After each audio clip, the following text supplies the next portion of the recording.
How are you? Billy, it's good to see you. Admiral Sims, General Mitchell. We've met. Mitchell, you know Admiral Gage?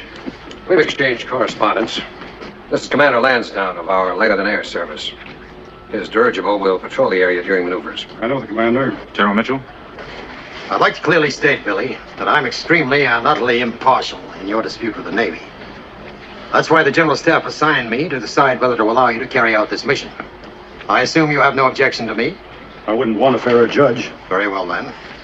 Admiral, will you state the Navy's position? That battleship is the primary target of our maneuvers. The Air Service believes that it can be sunk by aerial bombardment. The Navy denies this and asks that they be allowed to sink it with naval gunfire. Why does the Navy feel that the ship can't be sunk from the air? That ship was once the pride of the German Navy, the battleship Ostfriesland. The British called her the unsinkable dreadnought.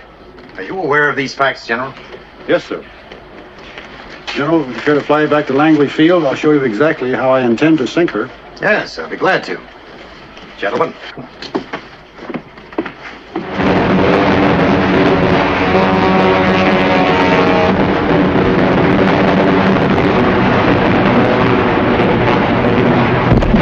What do you think of that, Jimmy? All hits or near misses? Quite impressive. We'll send that scow to the bottom and nothing flat. Jimmy's burning!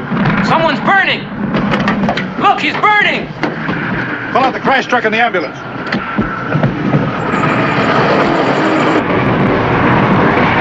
Why doesn't he use his parachute? We have no parachutes.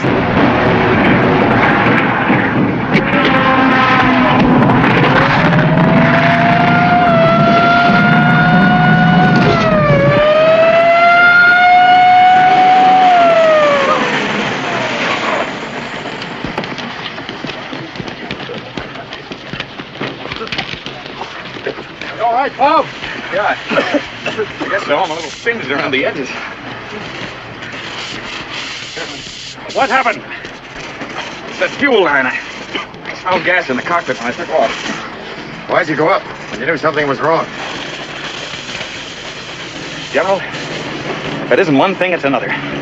Today it was that fuel line, yesterday it was an oil pump, and last week I almost lost a wing. And yet I'm luckier than a lot of the guys. Now you see, Jimmy, why I need money so bad. You certainly could use some improvements. But that's not an impressive weapon any way you take it. It can be. Come here, I'd like to show you something. Halt! Henry, this is General Guthrie. Give me a hand, will you? Where'd you get those? I had ordnance make it up for me. 1 ton of cast TNT. You're not trying to tell me that your planes can carry a 2,000-pound bomb. Of course they can, and they'll sink that battleship as though it were a tin can. Let's be realistic, Billy. A 2,000-pound bomb is not practical under wartime conditions. Maybe you'll get it in the air, but never to the target. That's exactly what I want to do. Give me a chance and I'll show you it can be done. On a staged exhibition, maybe, but never in combat. How high do you want to fly? I'd like to come in at 1,000 feet. Now, you know as well as I do that anti-aircraft will knock down any planes lower than 5,000. Anti-aircraft? In a real fight, our pursuit ships would be in there strafing their decks. I have to be realistic in this, Billy. After all, we have performance figures on our guns. But the airplane is an unproved weapon. I'll prove it to you if you let me. One of these days, half the world will be in ruins from the air. I want this country to be in the other half. If I sink that ship, we may have a real air force. Where's the money coming from? There's not enough to go around for the Army and Navy now. Well, then forget them. The next war will be fought in the sky anyway. No war is won until a bayonet is put to the throat of the enemy. The foot soldiers won the last war, and they'll win the next. In the end, it's the infantry who'll lead the way. Yes, and we'll blast the road for them. Your attitude isn't helping your case any. I'm sorry, sir. Well, then, let's forget the next war. I'm in a war right now. My boys are dying every week in these obsolete, moth-eaten, antiquated flying machines. Let me get in there and prove that we're entitled to live. Billy, this test is supposed to simulate wartime conditions. If you come in at a low level and drop a bomb too big ever to be practical, you're simply staging an exhibition for your own purposes. And you'll give the wrong impression. Now, in order to be fair to both sides, I'm going to give you 2 cracks at her. But you'll have to come in at 5,000 feet and carry only the 1,000-pound bombs. 5,000 feet? Why, that'll ring it all in favor of the Navy. I'm sorry, those are your orders. Have you a car available to take me back? Yes, sir.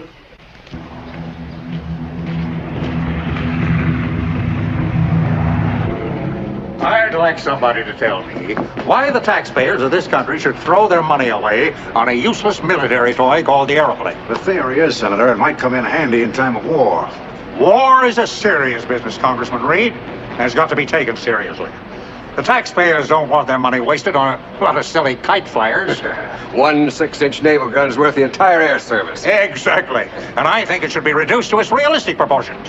An entertainment unit for holiday parades and state fairs. If we have another war, Senator, I hope you fight it personally.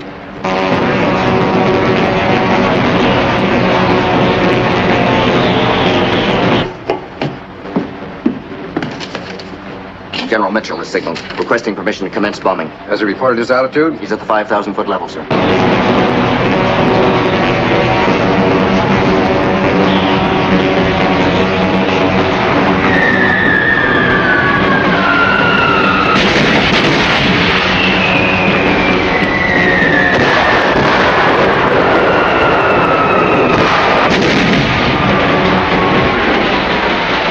He didn't even scratch her. I knew he couldn't sink her. Sink her. He didn't even touch her. Well, after all, the British fleet couldn't sink it. I knew he could never do it.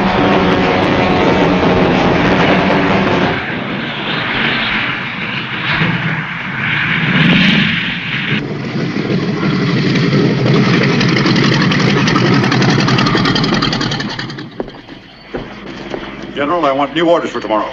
In what way? I want to use 2,000-pound bombs. We've been over that before. Request denied. You're dismissed, gentlemen. But Jimmy, with 2,000-pounders, I don't have to hit the ship. Water concussion will blow her bottom out. I can prove it. 2,000-pound bomb is an unrealistic weapon. Make your run as before. I'm not going out there and make a fool of the air service in front of 40 foreign nations and the world press. You will carry out your orders. Let's postpone the run. Let me off the hook till I can figure something out. I think it would be most unfortunate if you were to sink that ship. What? Twice during my lifetime, this country's gone to war. With an army untrained, unequipped, and unready. I don't want to go to war that way again. But I might have to, if you can make Congress believe that this country can be defended by airplanes alone. You will attack from 5,000 feet with 1,000-pound bombs. Good day, Billy. Go on, go on.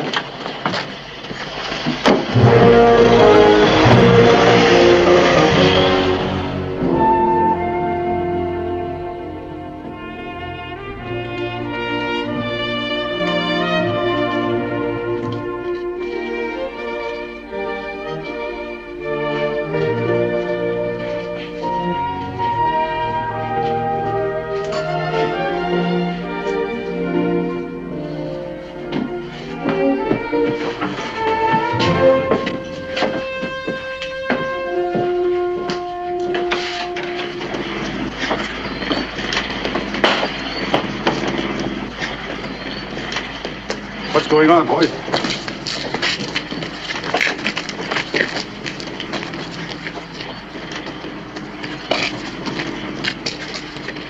We've been talking. What about? We've come to the conclusion that we're just not getting any place. I see. And? And there just doesn't seem to be any future, sir. Everything seems kind of hopeless. So, we've decided to ask your advice if we should resign from the service.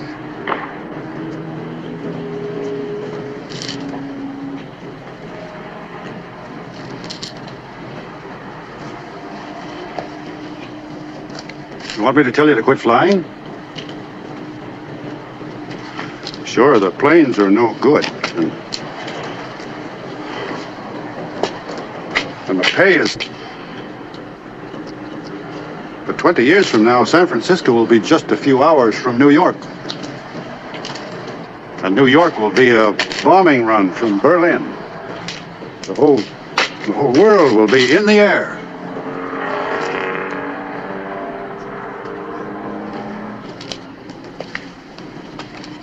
Go ahead and quit if you want to, but don't ask me about it.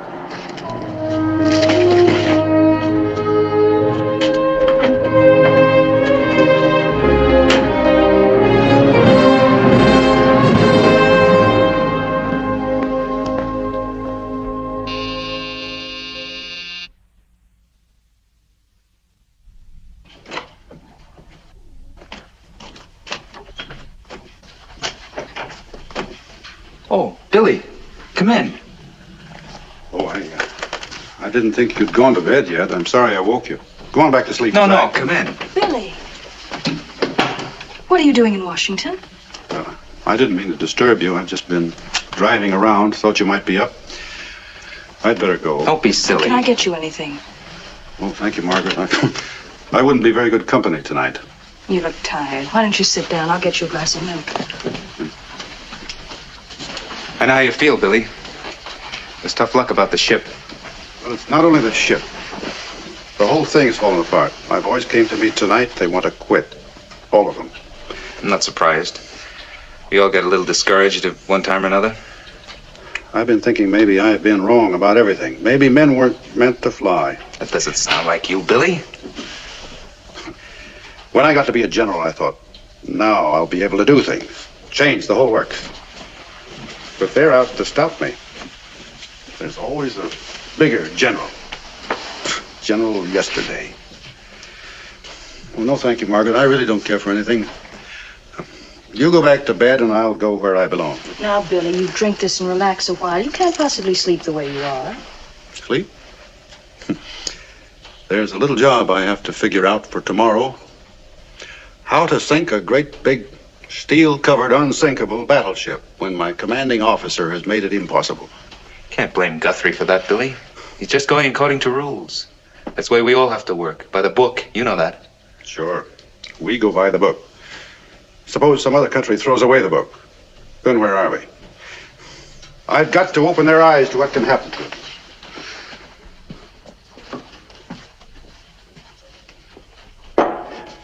I've got to sink that battleship. Can't do the impossible. I can try. Zach, will you call Langley Field, ask for Russ Peters, and tell him to get the boys up and say I'm on my way back there now? No. Oh, can't you wait till morning? Well, there's something I've got to do tonight. You know what? I'm scared to death. But Zach will tell you that's normal for a flyer. Billy, what are you going to do? You'll hear about it. Don't forget that call, will you, Zach? Good night, kids. Good night, Billy. Night, Billy.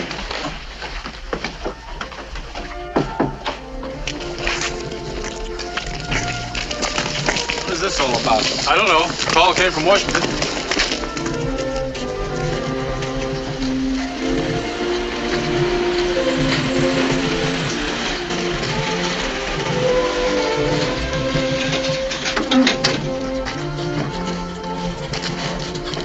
What's up, General? The change in orders, boys. To go in at low level today was 2,000-pound bomb. Hey, that's more like it. When do we start? How did you work it, General? Never mind about that. Get the ordnance men out and start loading. Let's go. Come on. General. Is this really on the level, sir? Did new orders really come through? You heard what I said, didn't you? Yes, sir. General. This is a strange time of night for orders to come out, sir. Are you sure you're not just doing this on your own? Don't you worry about that, Russ. You just get out there on the field and get those planes ready. Okay? Yes, sir.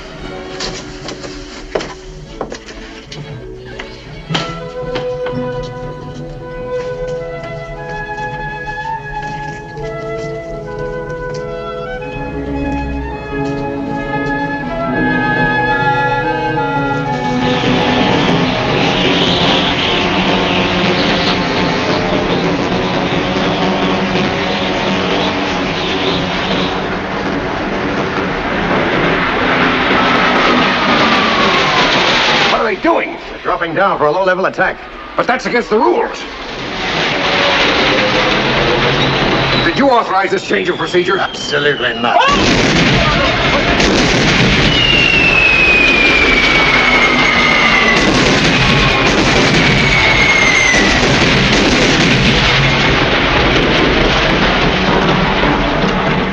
How's that for a military toy, Senator?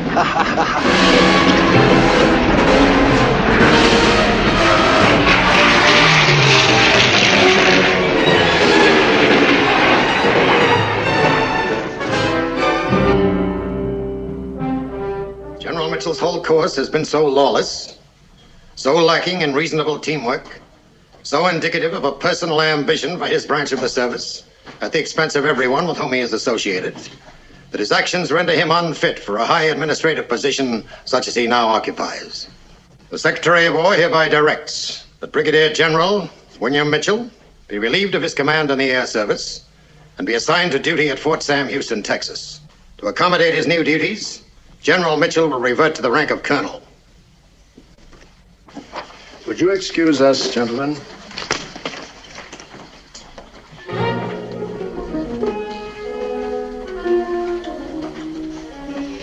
Progress is necessary in an army, Billy.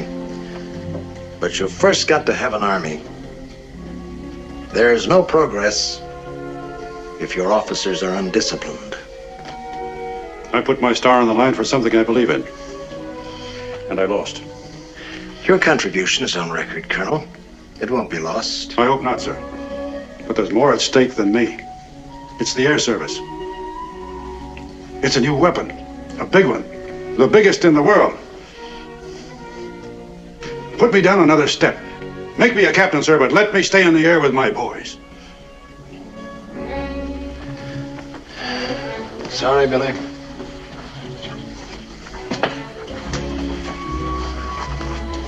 Anything else? No, sir.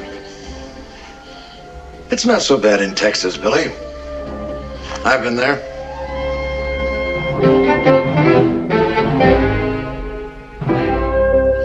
Yes, sir, General. Without a doubt, your fort ranks at the top of the list of the military establishments we visited on our tour.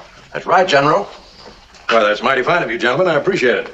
A little more, Congressman? Oh, thank you, General. There's a request I'd like to make, though. Why, certainly, Mr. Reed. What is it? There's one of your officers I'd very much like to talk to. If it isn't too much trouble, could I see Colonel Mitchell? Mitchell? Why, of course. I'll send for him right away. No need to take him away from his duties. I just want to say hello. If somebody could show me where he is, I can find my way back here. Well, of course, of course. It is recommended that said shed be located within 20 yards of the machine shop and be of sufficient capacity for the storage of spare parts as well. Suggested dimensions Thanks very much. I'll find my way back. Frank, what are you doing here? I'm on a junket. Thought I'd drop around, see how you are. Well, I've lost my stars, but still have all my buttons. Gee, I'm glad to see you. How are things in Washington? Give me the news. There hasn't been any since you left. Sergeant, will you take these to Major Anderson, tell him they're okay? Yes, sir. Well, how are all my boys? Have you seen them? The ones that are left are all right. Have you seen Russ Peters? I haven't heard from him lately. He's all right. Better off than you are. This climate must remind you of your Philippines campaign. Nobody's shooting at me here. The heat should be great for your malaria. I haven't had a chill all summer. Say, Frank, do you know if the Army's ordered any of those new Ford Tri-Motors? I know. No. They're a wonderful airplane. Isn't there something you can do about it? They won't listen to me. What are you going to do about it? All I can do. I'll write another letter to headquarters. I write one every day, sometimes two. Ah. You know, Billy, they've just put up a new building in Washington for letters like that. It's built in the shape of a wastepaper basket. I'm the man that can fill it. It's disgraceful what they're doing to you, Billy. You may not know it, but you've got plenty of friends, and I'm speaking for all of them. Give us the word. Sorry, Frank, but politics and the Army don't mix. All right, if you can't tolerate politics in the Army, how about politics outside the Army? Why don't you quit and run for the Senate? Wisconsin will elect you. You could take your father's old seat. He was a great senator, and you'd be every bit as good. With you in the Senate and me in the House, we'd squeeze an air service out of them that'd blacken the sky with planes. I'm not a politician, Frank. I don't want to turn the air service into a political football. Besides, how would I look in a wing collar and a frock coat? I'd look great, wouldn't I? Billy Mitchell, I don't know why I bother with you. You won't do anything that makes sense. We're both professional men. You work by your book of rules, let me work by mine. Some rules. It's the same set of rules that has your boys falling out of the sky in flaming coffins. They're dying by those rules. But at least they go quick. You're just sitting around here rotting away. I must be too stupid to understand the military mind. I guess you have to be born with one. Well, so long, Billy. Don't get writer's cramp.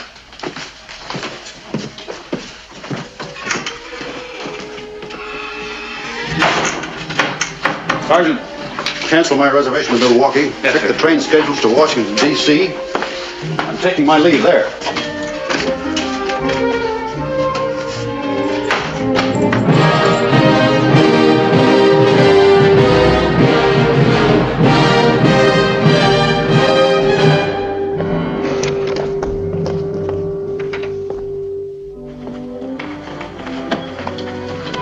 Good afternoon, sir. Well, how do things look today? Not very good, I'm afraid. Now, listen here. For 2 weeks, I've been trying to see General Pershing. And for 2 weeks, you've been telling me to come around again in a couple of days. I want a definite appointment with the General, and I want to talk to him today. I'm sorry, sir. General Pershing has been very busy. If I may suggest, sir, that you try some other department, such as the... You've told me that before. And I've tried. And they've all referred me back here. General Pershing is the only one who can help me. Colonel, a great many people want to see the General.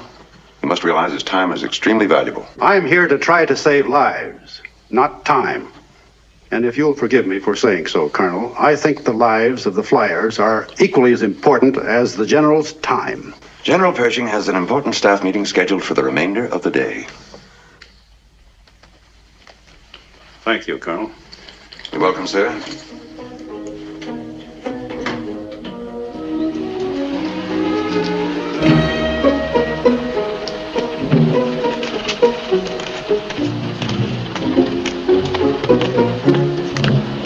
Hello, General Pershing. I'm glad I ran into you. I've nothing to say to you, Billy.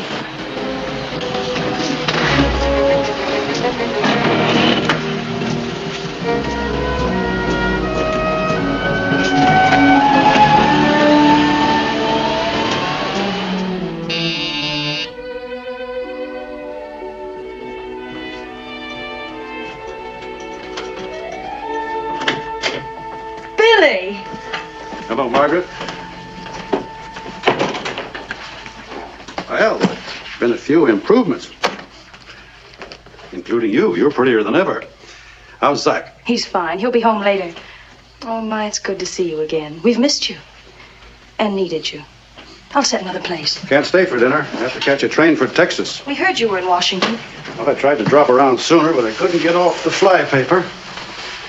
I hope our Army is as invincible in the field as it is in its offices.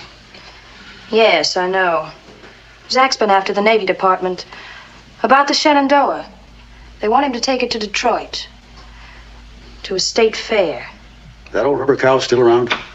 Hi, honey. Hello, darling. Billy. Gee, I'm glad to see you. I called the club. How are you? You're looking great. Feeling fine, except for a couple of sore feet and a slightly sore head. Yeah, I heard. It's a shame. How do you happen to be home so early, Zach? Orders came through. What orders? We're taking the Shenandoah up in the morning.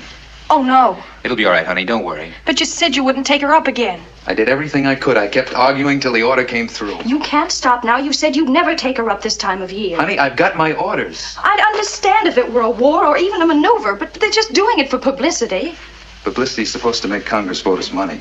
Billy, please stop him. Please tell him not to go. You're the only one he'll listen to. Margaret, please. Don't worry about it, Margaret. It's a lousy balloon, but it'll have a good crew aboard and a good skipper. Besides, if the Navy's not worrying about it, why should you? Look, I've got to run now. I'll be back for another crack at Washington in a few months, and we'll have a real reunion then. You have a car outside? No. I'll help you flag a cab. Bye, Margaret. Be right back, honey.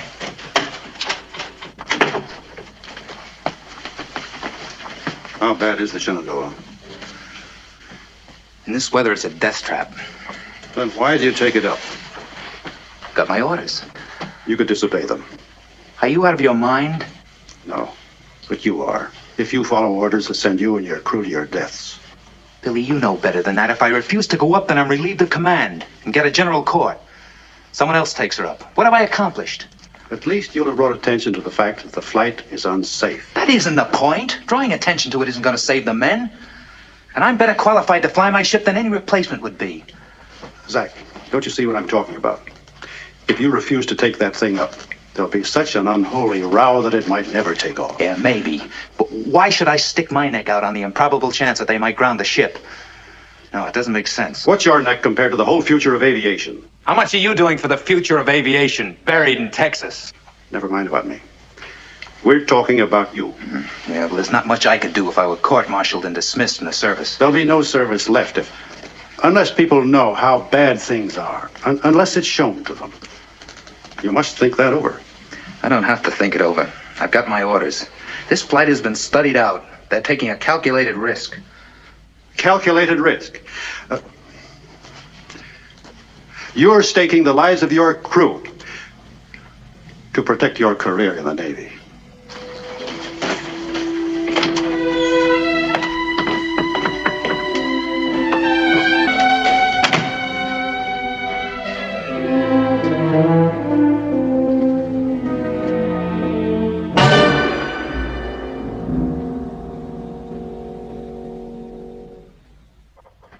Oh, hello, Billy.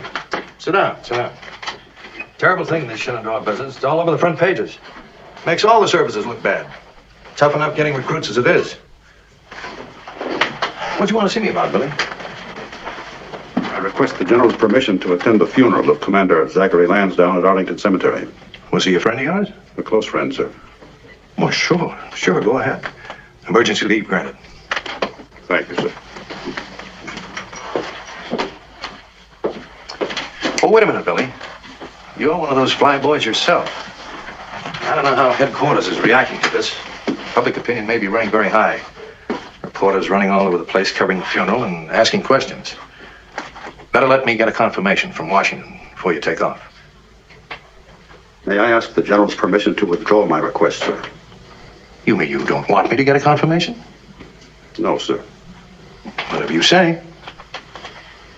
Thank you, sir.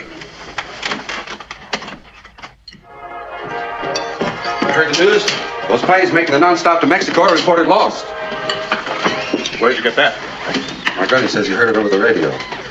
How does he know they're lost? I didn't know. That's all he told me. Wait a minute. We interrupt this broadcast to bring you a news bulletin.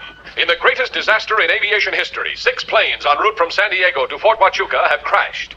The flight was composed largely of members of the famous Billy Mitchell Squadron, which in 1921 bombed and sank the battleship Osprey's Land.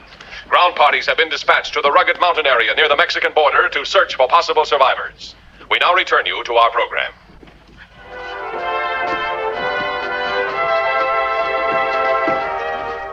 I've asked you gentlemen of the press to come here because I want to make a statement. Flying is a very dangerous business, and a normal amount of accidents are to be expected. But these recent disasters of the Shenandoah and the planes of the Army of the Mexican flight are outside the range of normal accidents. I would not be keeping faith with my dead comrades if I kept quiet any longer. These accidents are the direct result of incompetence, criminal negligence, and the almost treasonable administration of our national defense by the Navy and the War Department. That is my statement. Well, that's sure something. Is this something off the cuff? You want us to print it? It's a statement for publication. Baby, is this gonna blow some brass tops off? Would you mind initialing that? Colonel, my editor's an ex-Army man. He may call you to verify this. You mind?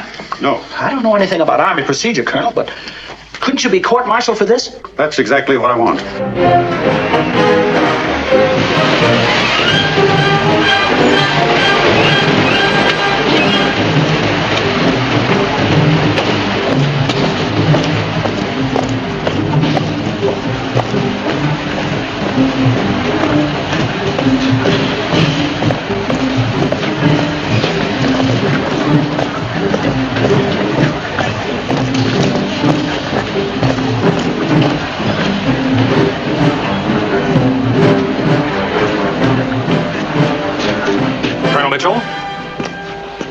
Major, by order of the Secretary of War, you've been placed in arrest, sir.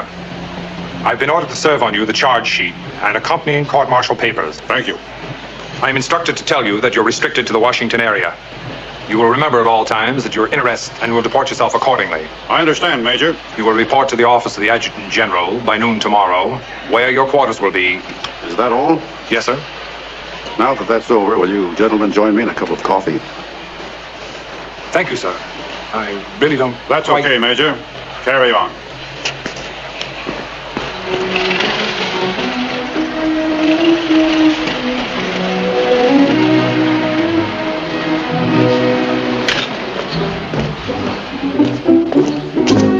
Mitchell.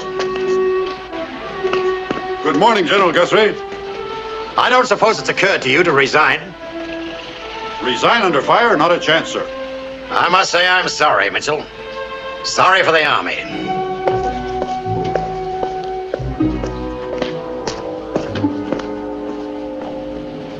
Good afternoon, Colonel Mitchell. I'll send it right up. Welcome back. Good to see you again, sir. Thank you, Phil. Can I have my old room? It's ready for you, sir. Excuse me. You're Colonel Mitchell, aren't you? Yes. I'm Lieutenant Colonel White. I've been appointed to your defense counsel by the Judge Advocate General. I'm glad to see you. Come up to my room, Colonel. We can talk there. Fine.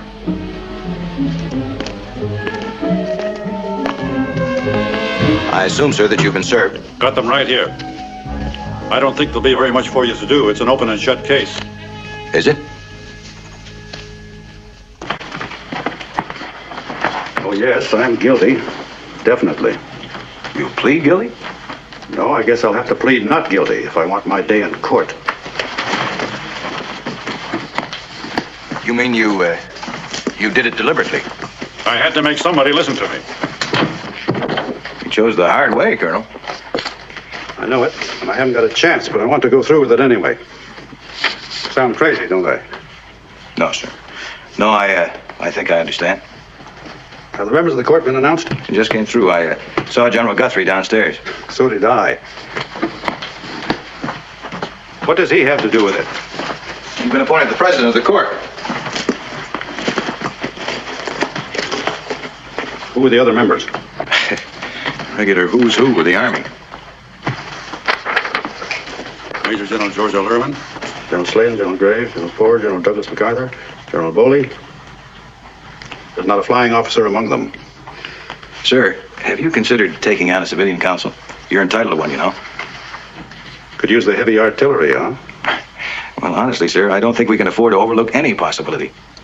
Big name? The biggest possible.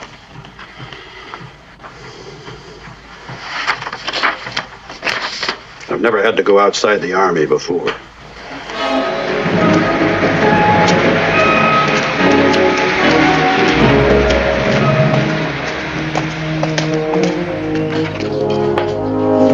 Why, Colonel Mitchell, so good to see you again, sir. You look as well as ever, Mrs. Sturgis. Is Congressman Reed in? Yes, he is. Go right in. Thank you. Hello, Frank. Billy, it's about time you showed up. Well, boy, you finally did it. You kicked them where it really hurts, and I'm proud of you. I hope you're here for the reason I think. You're going to let me handle this for you? You're stuck with me. I've been counting on it. Been preparing for you ever since you got in your jam. I'm ready to go to court tomorrow. Now, let's see what section they've thrown at you. I thought so. Article 96, the catch-all clause, covers everything from kicking a horse to kissing a sergeant. Conduct prejudicial to the good of the service, my eye. Now, this is the way I see it. We won't wait for the court-martial to start in on us. We'll open up on them first. We'll call a big press conference. We'll issue a statement. We'll blast the Navy right out of the water. Then we'll take on the general staff of the Army. No, Frank, no. What's the matter? I don't like it. I don't want it. I won't fight that way. This is what you've been fighting for all these years. A chance to get recognition for the air service. A chance to tell the people about the importance of air power. You haven't changed your mind about that, have you? No, I haven't changed my mind. I want a new air program and a new air service. But I don't want to wreck the Army to get it. Or the Navy either. I don't understand you, Billy. In a fight like this, it's all or nothing.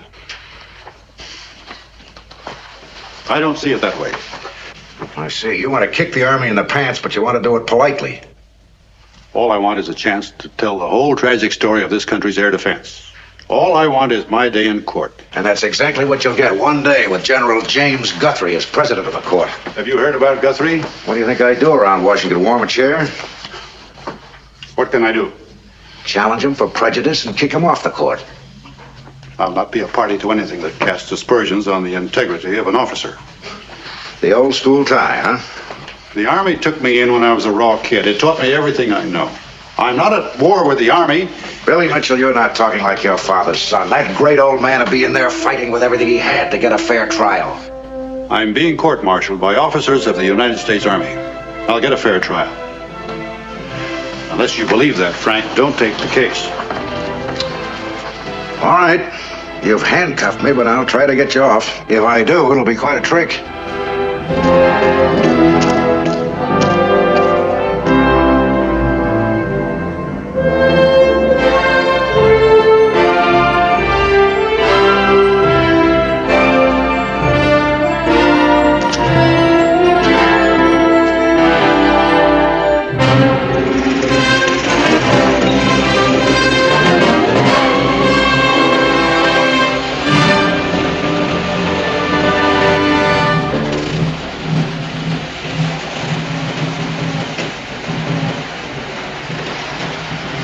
This looks like a warehouse. It was a warehouse.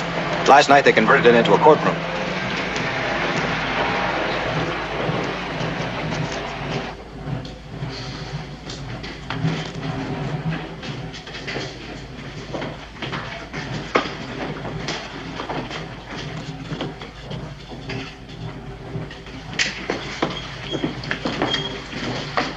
Just 1 second, Colonel, please.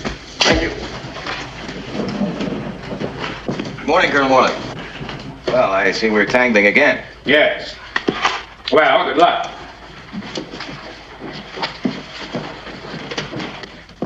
It's a fine place to hide a trial. Colonel, I would say they want as little public attention as possible for your day in court. Colonel Mitchell, my name is Carlson. I'm a reporter for this court. George Carlson. Yes? My son served under you. He was shot down over the Argonne. Do you mean Len Carlson? Yes, sir. Well, I'm very glad to meet you. Len was a fine boy. Looked a lot like you, as a matter of fact. And I've always wanted to thank you for the letter you wrote. It was such a great comfort to us. I wish I could have done more. Well, I'm sorry about all this. And I'd just like to say... Stand up when the court enters. Good luck.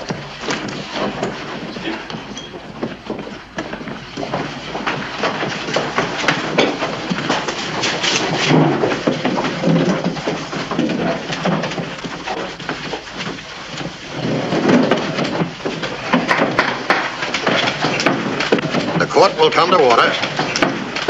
Colonel Moreland. Prosecution is ready to proceed with the trial of the United States against William Mitchell, Colonel. Whom does the accused wish to introduce as counsel? As counsel, the Honorable Frank R. Reed. And as associate counsel, the regularly appointed defense counsel, Lieutenant Colonel Herbert A. White. Before this court is sworn, I would like to state that it will be conducted as a military tribunal. I expect the fullest cooperation from both sides to bring it to the speediest possible conclusion. The trial judge advocate will now swear in the court and read the charge. Further, that the accused did conduct himself to the prejudice of good order and military discipline, and in a way to bring discredit upon the military service. Further, that the accused, with intent to discredit the administration of the War Department, did make a statement highly contemptuous and disrespectful of said administration. Colonel Mitchell, you have heard the charge and the specifications. How do you plead? Not guilty. Prosecution may proceed. The prosecution does not desire to make any opening statement. If the court please, I wish to withhold my opening argument until the government states its case. However, we intend to show that Colonel Mitchell's statement was justified by the deplorable conditions in the Army and the Navy. Justification is not an issue here. This is a very simple case. Did or did not the accused make the newspaper statements attributed to him? If he did, he's guilty. Not if the statement's true. We want You to... will have an opportunity to develop that point later, Mr. Reed. The trial judge advocate will call the first witness. Prosecution calls Carl Tuttle. Mr. Tuttle, are you the author of this article which contains an alleged statement by the accused? Yes, sir, I am. At this time, I ask that this newspaper be received as the prosecution's exhibit number 1. It will be so received. Now, Mr. Tuttle, who gave you this statement which later appeared in the columns of your newspaper? Colonel Mitchell, sir. And it was printed exactly as he gave it to you? Yes, sir. Well, where did Colonel Mitchell give you this statement? In his office in Fort Sam Houston. How did you happen to be there? Colonel Mitchell telephoned my editor and asked him to send over a reporter. No further questions. Does the defense desire to cross-examine? Mr. Tuttle, did your paper make any effort to find out the truth or the untruth of Colonel Mitchell's statement? Well, yes, sir. I was put on the story. What did you do? I called up 50 officers in the various branches of the service and asked their opinion. Objection. This is hearsay. Sustained. Did the 50 officers you interviewed all agree that the conditions in the Army and the Navy as described by Colonel Mitchell? Objection. This is irrelevant and calls for a conclusion on the part of the witness. Sustained. You must stop when you hear the court's ruling, Mr. Reed. I'll put the question another way, General. The question is irrelevant in any form. The court directs you to confine yourself to evidence permissible under its rulings. Colonel Morland, call the next witness. Prosecution calls Howard Milliken. Mr. Milliken, did your paper receive any letters from your readers in this matter? Yes, many. What would you say was the general tone of these letters? Objection. Question is irrelevant. Sustained. Were your readers shocked? What was their feeling about Colonel Mitchell and his devotion to his country? Objection. Question is immaterial. Do not answer, Mr. Milliken. Mr. Reed, my patience is nearing its end. My belief in military justice is also nearing its end. We have a right to prove the defendant was justified in saying what he did. In a military court, Mr. Reed, there is no justification for disobedience, insubordination, or treason. I don't agree, General. It's one thing when a man accuses another of being a murderer without cause. It's something else when he can prove it. I object. Mr. Reed is arguing his case.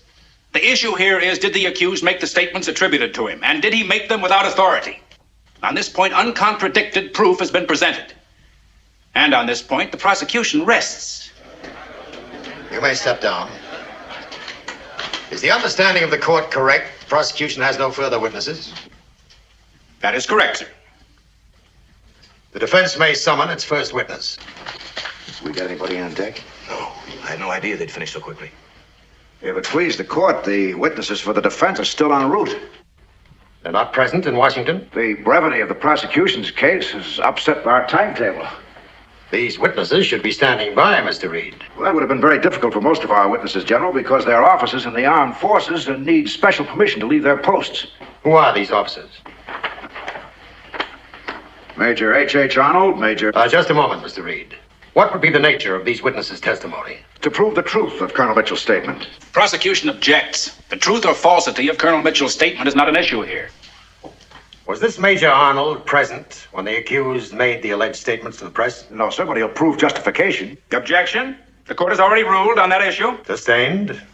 Who are your other witnesses, Mr. Reed? Major Carl Spatz, Captain... Objection. May I see that list, please, Mr. Reed?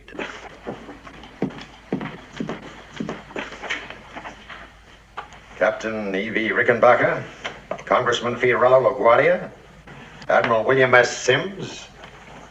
Were any of these people present in Texas at the stated time? No, sir, they were not. Then I regret to say they're inadmissible. Without them, I haven't any case. Then the court will stand adjourned and give you time to prepare one.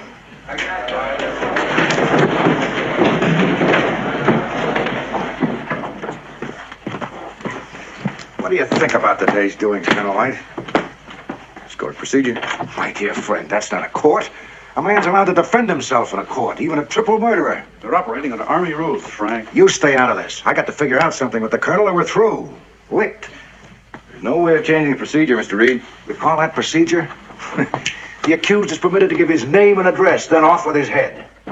We'll get our innings. We'll get nothing. You don't have a chance if they don't let us try to prove you were justified in making that big pronouncement of yours. It's like refusing to allow a defendant to present an alibi. I'll give them what you call my alibi. I'm going to testify, and I'll give them my story in full for the court and for the whole country. And I'll bring up all the justification there is. You're talking through your hat. You'll be asked, did you or did you not make that statement, yes or no? Am I right, Colonel? That's right. Colonel, what do you think the chances are of our getting one justification witness into this trial? Non-existent. If they let one understand, they'd have to let them all. Then I've got to stall and I can get an idea. You know what a filibuster is?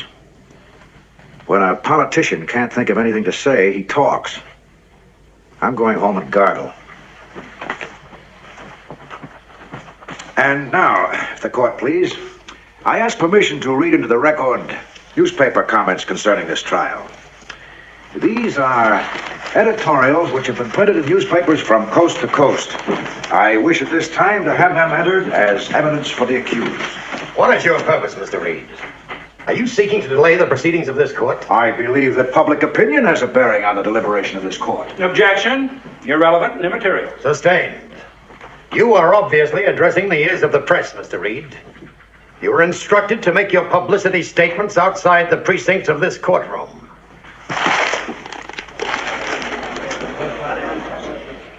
I have here a copy of the Manual of Courts Martial, 1921. It states that under the procedure governing trial by court-martial, a charge having been made must first be referred to the immediate commanding officer of the accused, and thereafter the person who preferred the charges, together with available witnesses, shall appear before him, and the accused shall then be given a chance to defend himself before that officer. The court is aware of all that. You're referring to paragraph 76A of the manual.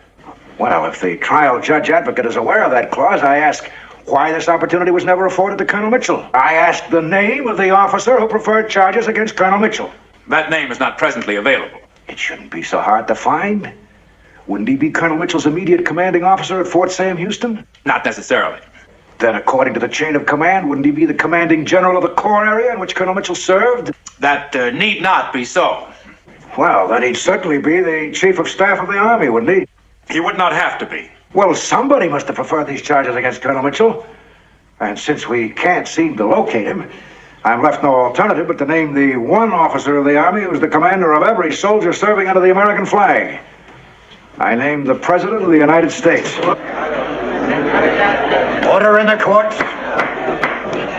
For the court's convenience, I prepared here a subpoena calling upon President Coolidge to appear before this tribunal and to testify as to his personal knowledge of the facts of this case. I call upon the court to issue this subpoena and have service made upon him. This will be considered in closed session. Court will adjourn.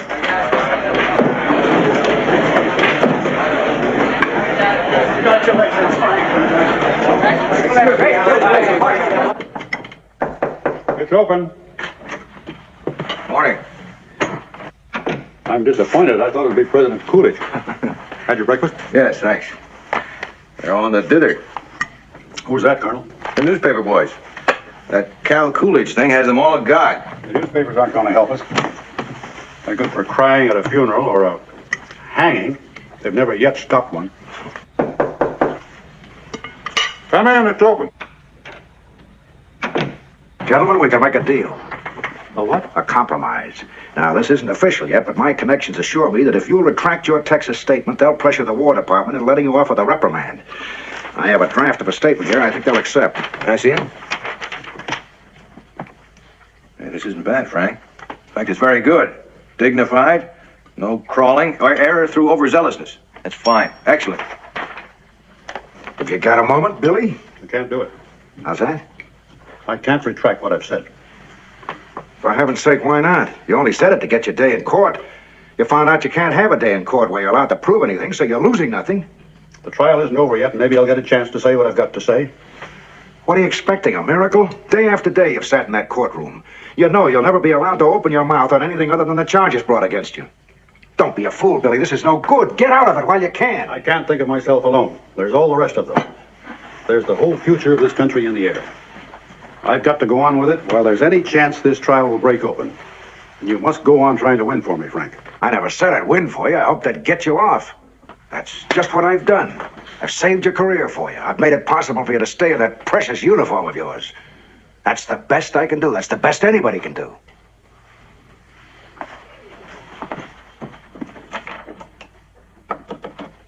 Now sign this.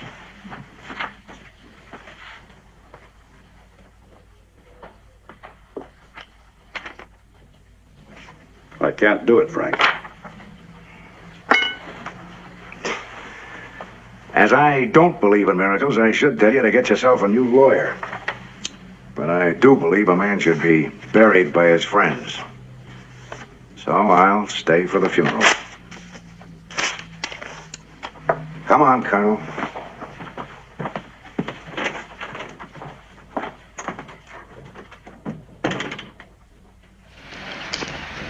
Why don't I give up? What am I struggling for?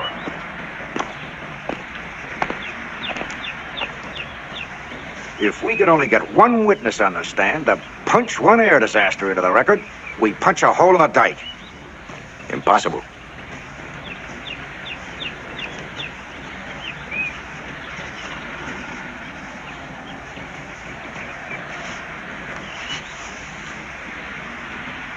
Margaret Lansdowne. It's against procedure. It's perfect. It's the other half of our case. Don't you see, it wasn't only the Army Billy accused, it was the Navy, too. The Navy wouldn't listen to Lansdowne any more than the Army would listen to Mitchell. Perfect justification. Mr. Reed, the court has ruled repeatedly on this. They won't allow her to take the stand. The widow of a naval hero? When the papers print her story and spread it in headlines across the country, no court on earth can refuse to put her on the stand. I'll see you in court tomorrow.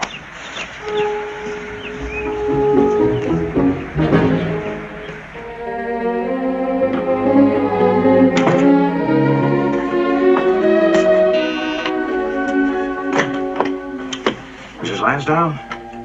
Yes. I'm Congressman Reed. I know. I've seen your picture in the papers. May I come in? I know what you're here for, sir, and my answer is no. I'm sorry.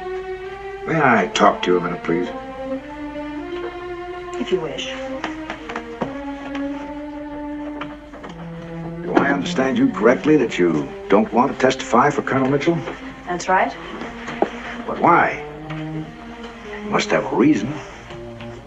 I wish you'd tell me what it is. I'm sorry, I can't. May I sit down, please? I don't think we have very much to say to each other, Mr. Reed. I think we have quite a bit to say.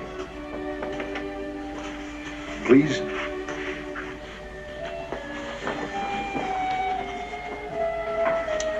All right. If you don't want to tell me, I won't ask you why you don't want to testify. Maybe you have a reason. Maybe somebody got to you and convinced you not to talk. Maybe you think you ought to protect somebody. I don't know, and I don't care. But one thing I must know, though. Please don't think I'm impertinent, Mrs. Lansdowne. I assume that you loved your husband, am I right? Of course. All right, and you know that he died fighting for a cause? Yes. That his sense of duty was so strong that he took up a ship that he knew was unsafe, and that he fought in every way possible to keep grounded. How do you know all this? That's immaterial. I'm trying to tell you that Billy Mitchell is fighting the same fight your husband fought.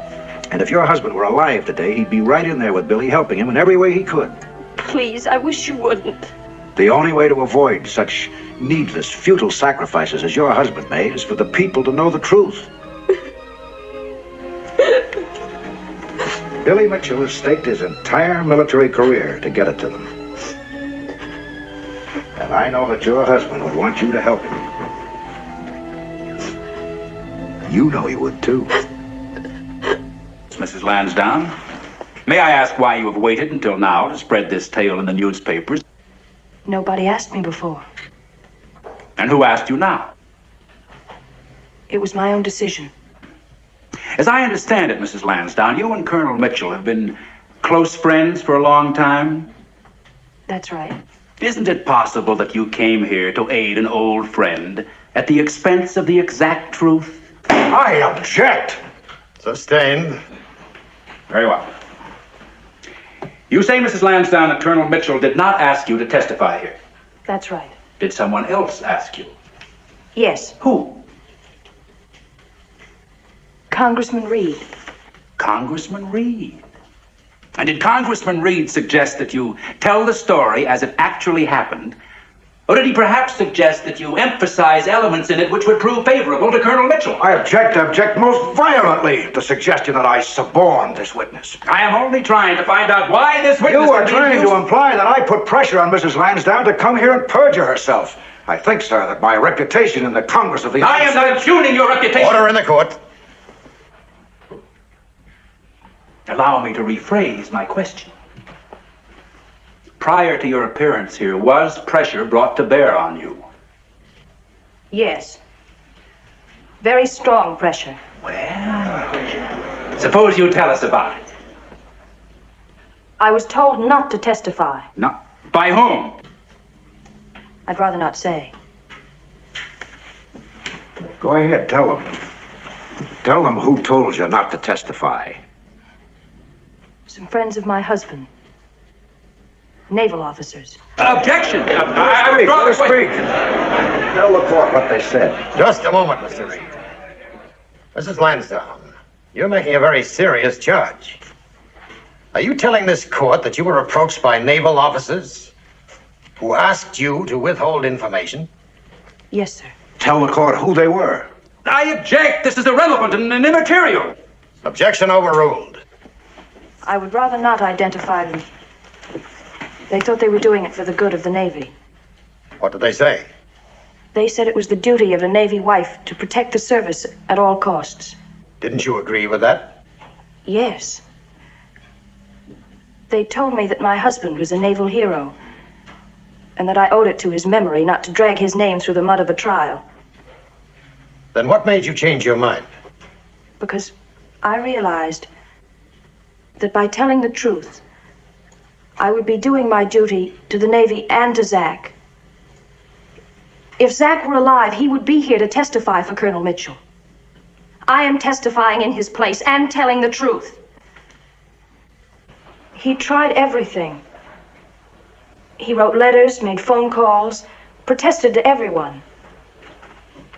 He knew it wasn't safe to take that ship up.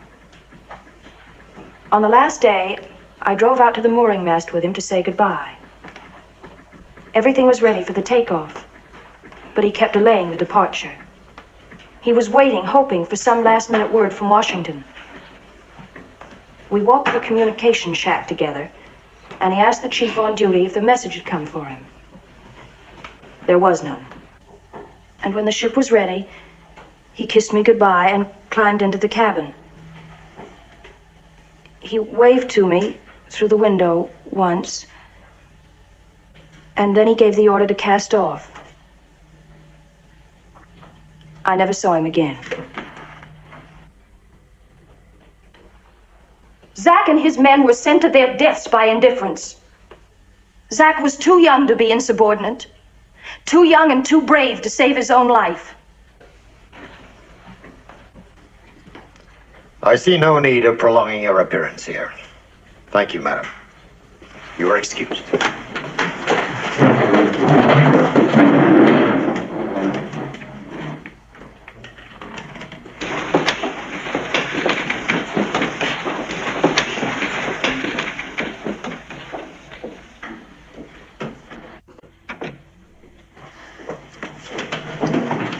Prosecution moves that Mrs. Lansdowne's testimony be stricken from the record as irrelevant and as a violation of the court's previous ruling on justification witnesses.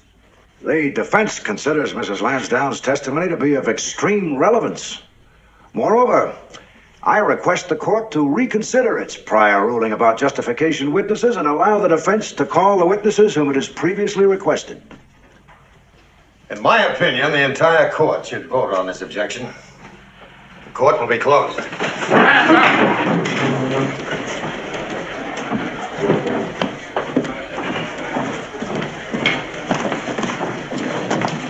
Sit tight.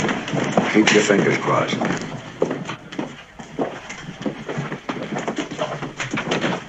Thank you. I'd say that this changes the whole picture. I don't see how. She's just an emotional woman. Emotional or not, I think we ought to listen to her. And to anyone else who may have pertinent testimony. I agree with MacArthur. Well, I don't. We're here to try Mitchell for insubordination. We're not here to listen to a lot of wailing about the Navy or to hear people try to justify his behavior. You just said it. We're here to try Mitchell. And to give him a fair trial, we have to listen to every bit of evidence. Whether or not it's technically called a justification. Did you hear what that girl said about the Shenandoah? Suppose other witnesses had equally positive testimony. The trial would go on for weeks, and if the lister would be bad for everybody. Well, that's the chance we have to take. The whole foundation of our legal system, and of our country for that matter, rests on the right of a man to defend himself. On his right to use every means to defend himself. He may be wrong, but at least he's entitled to tell his story. And the minute we forget that, we're in grave danger. I mean that, gentlemen. Very grave danger. I agree wholeheartedly with General MacArthur. Anybody else have any thoughts? I have them. No, I think not. Well, I suggest we vote on it.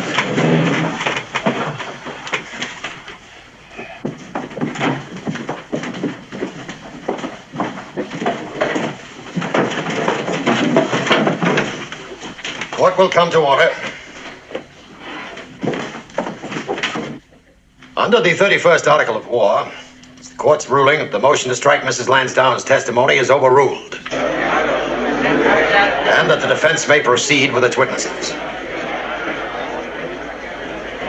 Order in the court. Are your witnesses present? Yes, sir. One witness, Mr. Reed, will not be here.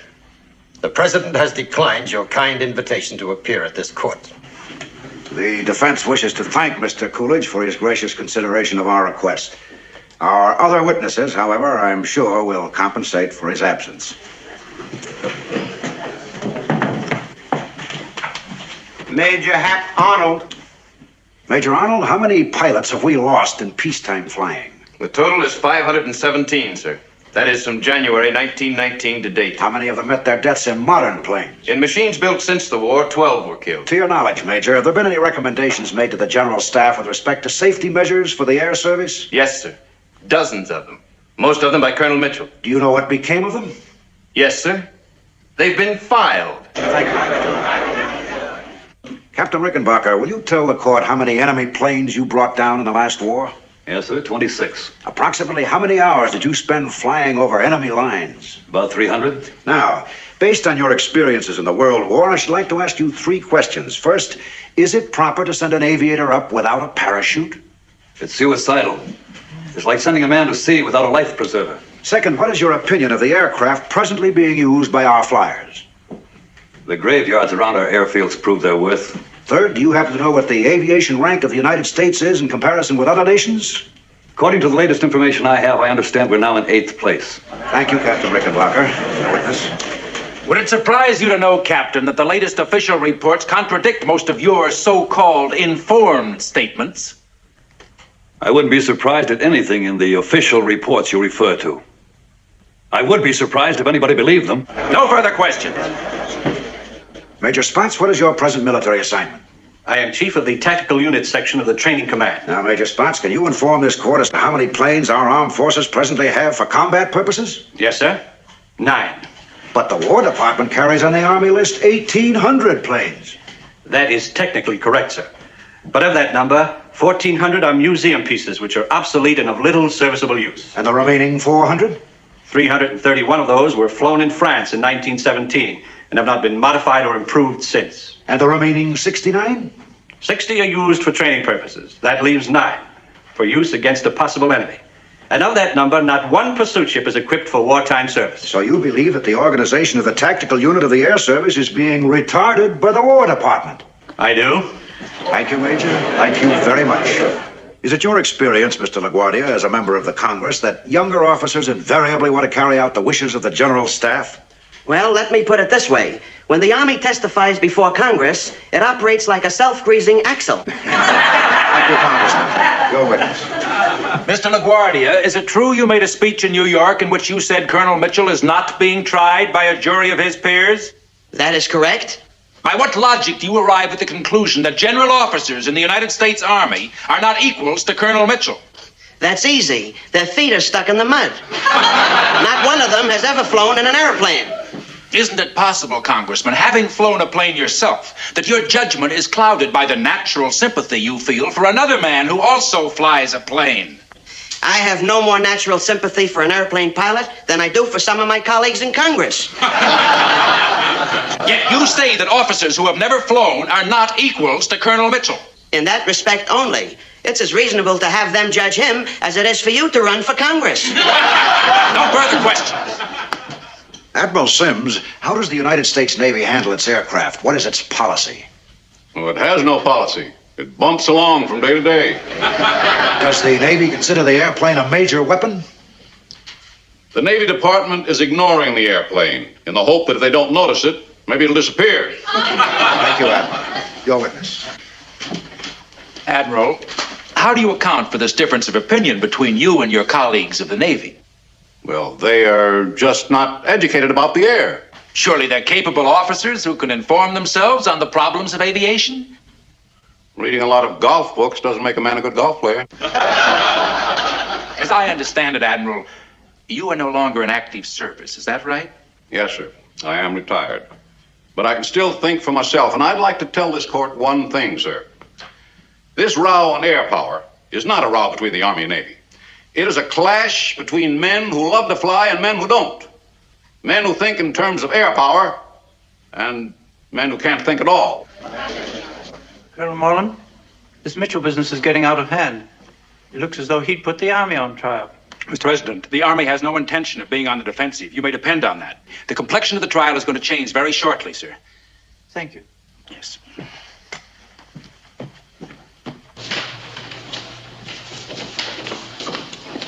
Where's the... Josephine in my flying machine going up she goes, up she goes. Balance yourself like a bird on a beam in the air she goes, there she goes. Up, up, a little bit higher, oh my. Hey! What's the matter with Congressman Reed? He's all right. Who's all right? Congressman Reed. George, bring Congressman Reed a couple of brass hats on toast. Hey, they're not very good. They're hard to digest. Yes. Gentlemen, I move that we appoint Congressman Reed President of the United States. Hey! Thank you, gentlemen. I promised to move the White House into a bomber. First, I'd like to talk to my client. Where's Colonel Mitchell? He's still in his room. Come on, Mr. Reed, let's go get him. Come Josephine in my flying machine going up she goes, up she goes. Yes? Billy? You all right? Me? Sure. Just a little headache. Well, forget the party and get a good night's sleep. I want you fresh on the witness stand in the morning. Look at me, sir. Go away, Russ. I'm all right. I thought so. It is malaria. He needs more than this quinine. I'd better get a doctor. You'll do nothing of the kind. Come back here, Russ. You can't go on the stand in this condition. I'll be all right tomorrow. I've had these attacks before. I've got to go on the witness stand. Why do you want to do it? You don't have to. I haven't testified yet. But you don't have to. We won. I haven't won. Not till we get an Air Force. Listen. I'm listening. Frank, are you going to put me on? You insist.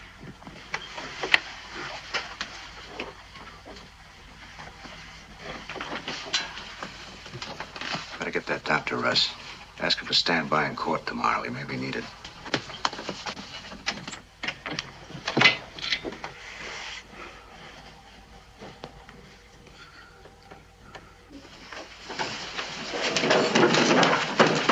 Court will come to order. Colonel Mitchell, at this time I remind you that under the Articles of War, you have three choices as to procedure. You may remain silent, and if you do so, no inference will be drawn one way or the other. You may, if you wish, make a statement not under oath. Or you may be sworn, in which case you will be subject to cross-examination. The rights of the accused have been explained to him, and he elects to testify under oath.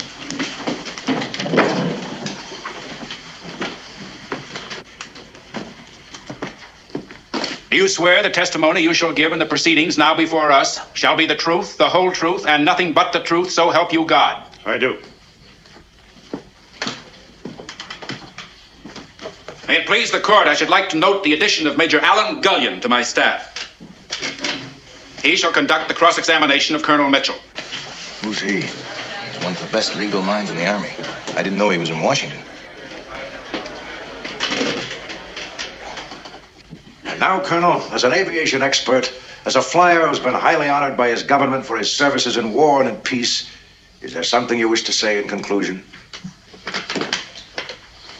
As an officer in the United States Army, I had to choose between my duty to the Army and what I considered to be my duty to my country. I chose the distasteful method of inviting my own court-martial because I felt that in no other way could I focus attention upon a desperately urgent problem. I hope I made it clear that our country needs an adequate Air Force. But above and beyond that, it needs immediate consideration for the safety of our flyers. Order in the court. Order in the court. Thank you, Colonel. I know your words will not go unheeded by the people of this country. You may cross-examine.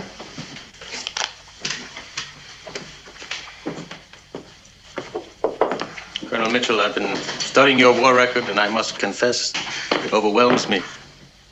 Those ribbons on your breast, sir, would you mind stating what decorations they represent? The Distinguished Service Medal, the Distinguished Service Cross, the Legion of Honor, the Crown of Italy, the Order of St. Michael and St. George, the Croix de Guerre. It's very interesting, sir. Now, Colonel, to your knowledge, are you the only American officer in the Army today that wears such decorations? Of course not. Many other officers wear them. I see. Now, tell me this. Have any of these other officers ever been court-martialed? Objection, that's immaterial. You needn't answer that, Colonel. I was merely trying to establish what a unique officer you are. That you are very, very different and a very special sort of man. I assume, Colonel Mitchell, you share with me the respect I have for those officers in the American Army who wear as distinguished decorations as your own? Of course, they earned them. By risking their lives in combat in the defense of their country? Yes. Then why did you call such men traitors? Objection. That question assumes facts, not an evidence. Objection overruled. To repeat the question, in your statement in San Antonio, why did you call such men traitors? I wasn't referring specifically to any officer. Oh, but you certainly must have had some men in mind when you accused the General Staff of conduct that was virtually treasonable. I was thinking of the system of administering air power in the Army and the Navy. I see. You were speaking in generalities. Yes. Well, isn't it possible, sir, that many of your statements have been generalities? No, sir. And am I to understand when you use the phrase, guilty of criminal negligence, but you meant that? That statement was and is accurate. Negligence of the ordinary Forgive me for interrupting, Colonel, but I'm sure the court would like to be clear on this point. You do then reiterate your accusation that certain high-ranking officers in the American Army are criminals. You're twisting my words. Colonel Mitchell, did your public attack on the Army start after a series of accidents involving your friends in which some of your friends were killed? Yes. Isn't it possible, sir, that the sense of grief that you felt over their loss inspired you to make your statement? It did not. Then why didn't you attack your superiors before the accidents involving your friend? I wasn't ready. You mean you didn't think the iron was hot enough to strike? I recall no such thought. And don't you mean that you wanted to wait until you felt sure that the newspapers would be on your side? On the side of a bigger and better air service. Do you consider the press qualified to influence and dictate to the officers? I object to this whole line of questioning as irrelevant and immaterial. The matter before this court is the facts behind the alleged offense. May it please the court, the accused is attempting to establish justification for the offense, and I'm trying to prove that there's no justification. Sustained. Colonel, I have here original letters written by you to the War Department over the period of the last 2 years. You recognize them? They're mine, all right. I've read them with great interest. I'm glad somebody did. I should like to question you about some of the statements you make in these communications. You say here that in future wars, soldiers will invade peaceful lands by leaping in parachutes from airplanes in the sky. Would you care to reveal who gave you this startling information? Nobody gave it to me. It's quite obvious to anyone with the slightest foresight.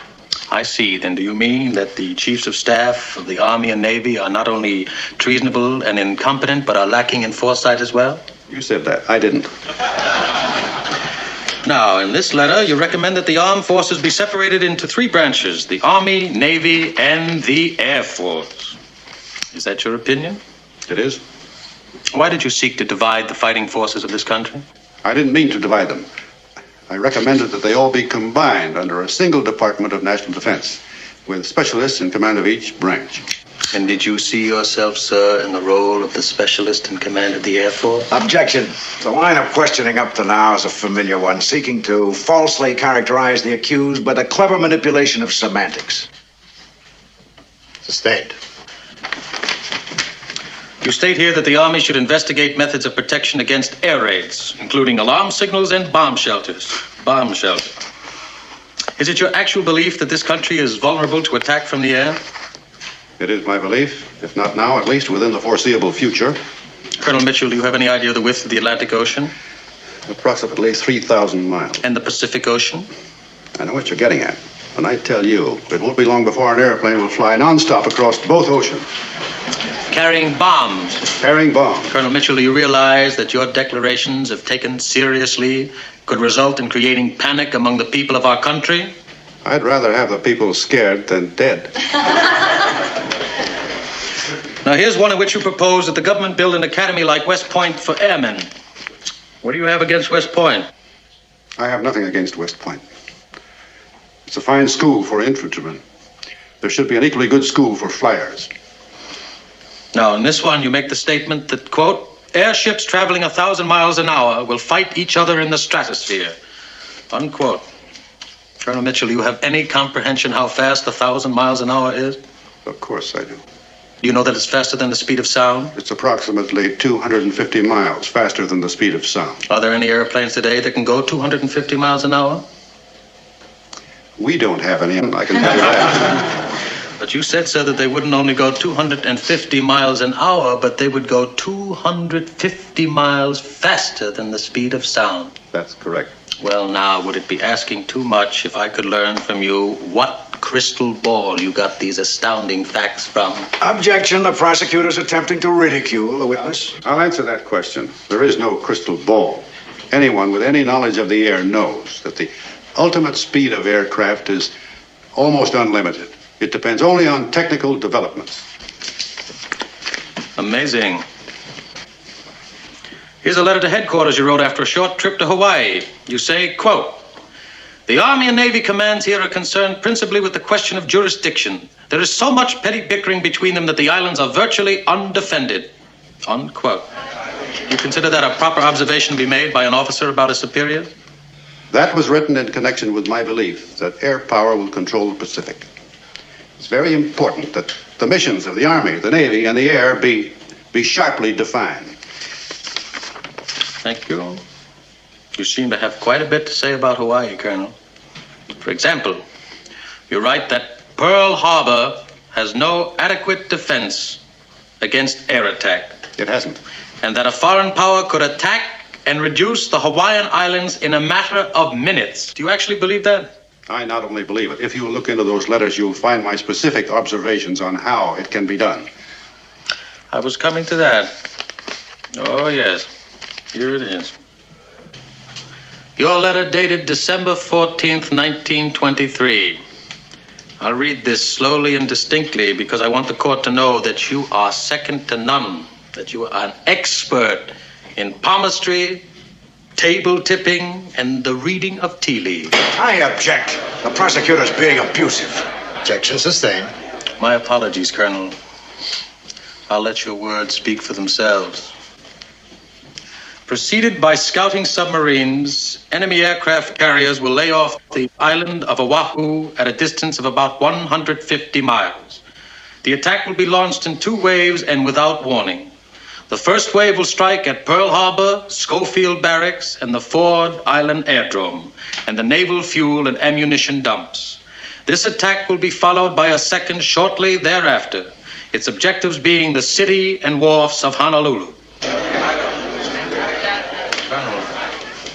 Colonel, what was your condition? What was your state of mind when you wrote this? If you mean, was I crazy, the answer is no. And you still cling to this, prediction? Unless we repair our defenses, we can certainly be attacked.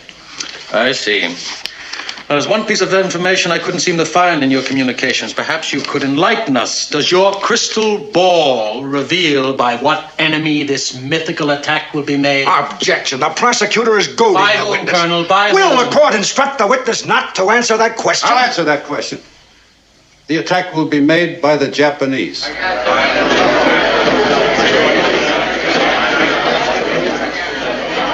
Prosecution would like to submit these documents as the exhibit next in order. They will be received. Colonel Mitchell, what explanation the War Department will have to make to the Japanese ambassadors beyond the province of this court. However, now that you have said your say, now that you have done your little piece, now that you have proclaimed your vision, might you not say that you have overstated your case and upon sober reflection, things aren't as bad as you said? Most certainly not. I meant every word of it, and I still do. Then I submit, Colonel Mitchell, that you are guilty of the most flagrant disorder to the prejudice of good military discipline. I don't agree. Colonel Mitchell, is it your desire today to remain in the Army? It is. And should the occasion arise in peace or war and you thought your superiors wrong, would you rush to the newspapers with attacks against their behavior? Objection. That question is ridiculous and outrageous. The witness is being asked to speculate on his future conduct. Why not? Why not if the witness can speculate on the future conduct of the world and its armies? The issue bears on the only question before this court, Colonel Mitchell's qualifications to remain in the United States Army. I'll answer that, Major. I don't know what I would do tomorrow. Then you don't know if you could behave as an Army man. I didn't say that. Are you ready to give unquestioned obedience to your superiors, even though you may consider their conduct negligent and incompetent? I consider myself a good soldier. Oh, well now. Then you have changed from that William Mitchell who denounced his superiors in Texas. I have not changed. Oh, then you still insist upon your right to break an Army rule. I didn't say that either. I am merely trying to establish your exact feelings on the question of insubordination.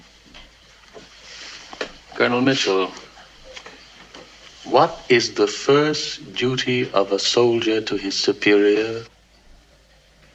We've been over that. Are you afraid of the word, sir? What word? The word that answers my question in all the armies of the world is the word obedience. You're trying to quibble me out of the Army. You know better than to call me disobedient. Colonel Mitchell, why didn't you resign from the Army and conduct your campaign legitimately from a civilian position? Because I'm an Army man, sir. And do you consider your statement in Texas justified? Objection. The witness is being asked to pass judgment on himself. I'll answer my... Colonel Mitchell, you don't have to answer that question. Objection sustained.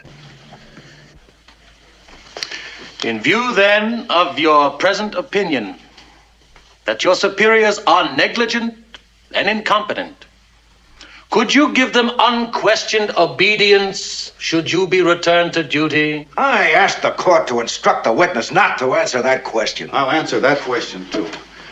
You've asked me to state that I am unfit to remain in the Army because I have incurred the hostility of my superior officers. I can't admit that, and I won't. I've been wearing the uniform of the United States Army most of my adult life, and I've worn it with pride. But if being a good soldier is your kind of good soldier, of being unable to think for himself and say what he thinks, of being narrow and blind and insensible to a higher duty, you can have the uniform and all that goes with it. If trying to do something for your country, if fighting to correct injustice is being a bad soldier, then I'm glad I'm a bad soldier. This issue goes far beyond being a good soldier in his sense of the word. It goes beyond blind obedience and depends on a man's faith in his knowledge of what is right. If being a good soldier is submitting dumbly and passively to injustice, indecision, and complacency, then I'm glad I'm a bad one.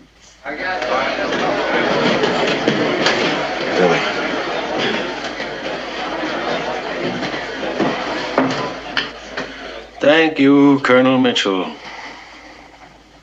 That's all. No further cross-examination. The Army rests its case.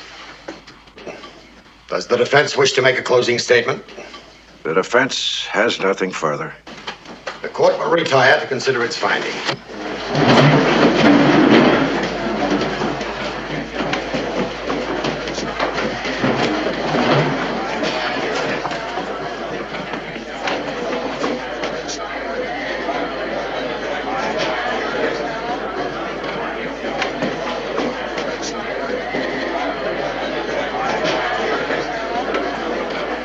Stand up when the court enters.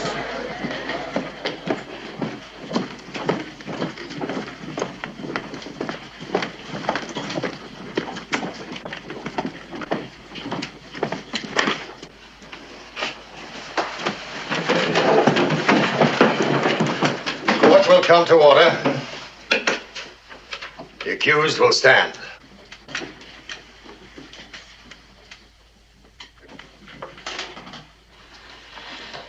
Colonel William Mitchell, the court in closed session, and upon secret written ballot, 2/3 of the members present at the time this vote was taken concurring therein, finds you of all specifications and the charge guilty. Order in the court.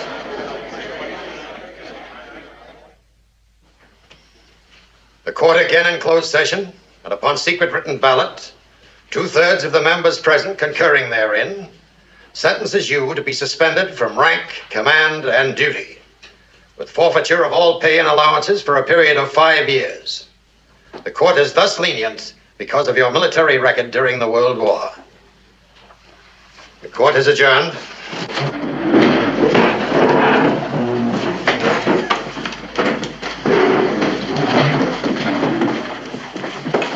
Do you have a statement to make, Colonel? Do you remain in Washington, Colonel? Is there anything, sir? But how do you feel about the Army now, Colonel?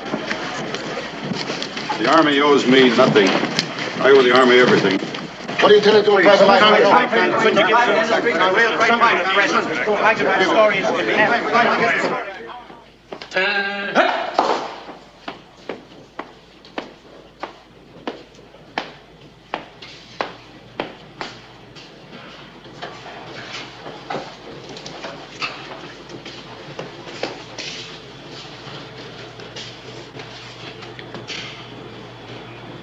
Thank you, gentlemen.